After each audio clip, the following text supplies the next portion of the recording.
Le premier Astérix, publié après la mort de René Goscinny, malheureusement survenu en 1977, s'appelait Le Grand Fossé, ou les mésaventures d'un village gaulois, séparé par un vrai fossé qui oppose ses habitants tout autant que les rivalités des deux chefs qui s'opposent chacun en gouvernant légitime. Il représente la balance des deux France, des deux côtés d'une ligne de démarcation qui semblait infranchissable, sinon par l'amour du fils d'un des chefs pour la fille de l'autre. De véritables Roméo et Juliette avant l'heure. Ce volume reproduit la trame sympathique et parfois dramatique de ces fossés qui opposent les hommes.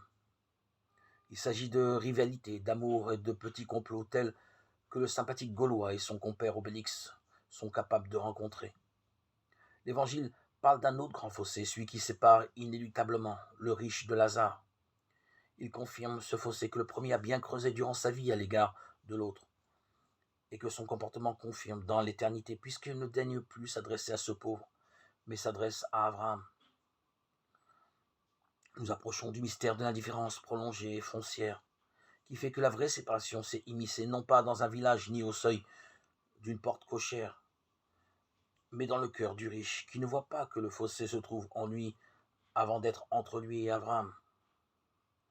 À cette aune, l'enfer est moins un lieu de perdition qu'une cellule où le prisonnier et le gardien sont la même personne.